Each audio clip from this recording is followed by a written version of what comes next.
Hi, this video is an introduction to the art of ritual, and ritual in a pagan context. So let me give a little bit of a definition here.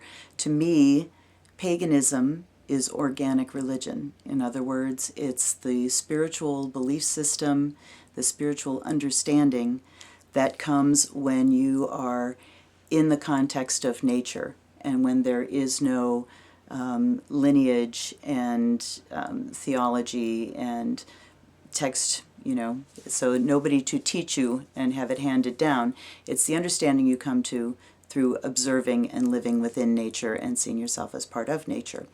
I also want to emphasize the word art because to me ritual is an art form, and like any other kind of art, it is a personal expression. So in that sense, there are no rules. Throw out the rules. And anybody that knows me knows there are two things that I'm allergic to when it comes to ritual, and that those things are dogma and superstition. So, but like any other form of art as well, you have to follow the rules of the medium that you use. So you wouldn't apply rules of 2D drawing to sculpture. And as with art, also, once you learn rules, you can bend and break them and use them, to express yourself the way you want to. So ritual art is about doing something that works for you. The function of it, at its most basic, is integration.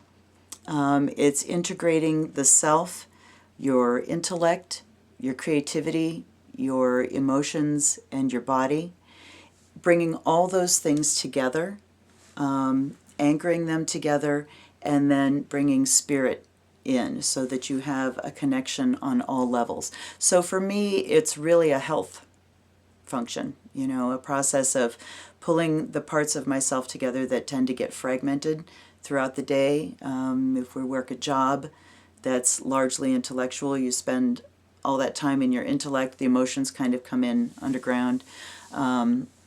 You might not get too much of a chance for creativity, and you might pretty much ignore your body and not eat and, go to the bathroom and things like that when you need to. So ritual is a place, however often you do it, where you can come and bring those parts of yourself together and reintegrate. Starhawk uses the term remember as opposed to dismember, that we become kind of dismembered throughout our history as pagans, but also just throughout our day and our week as human beings. We kind of become fragmented. So we remember and reintegrate ourselves through ritual.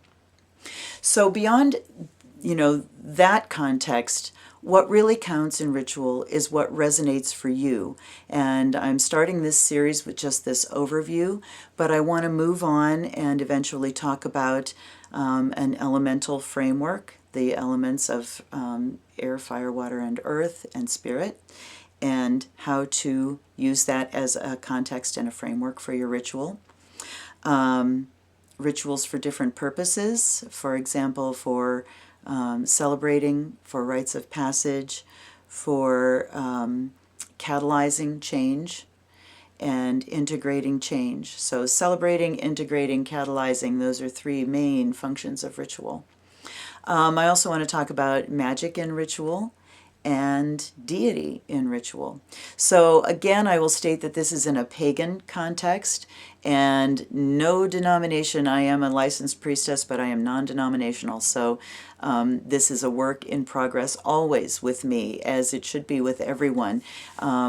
When you let go of dogma, you allow yourself to explore your own psyche, your own connection with spirit, your own creativity and emotions and everything else with it.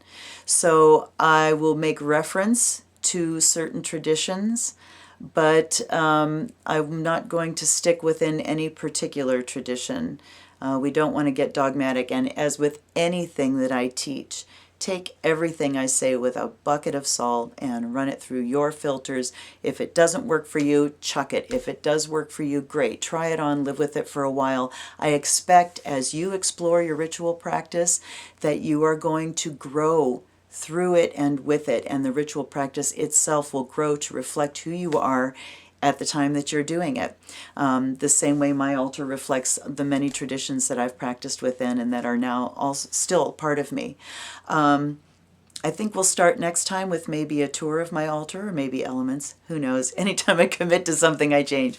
So that's just a short introduction, and I look forward to seeing you again next time. Blessed be.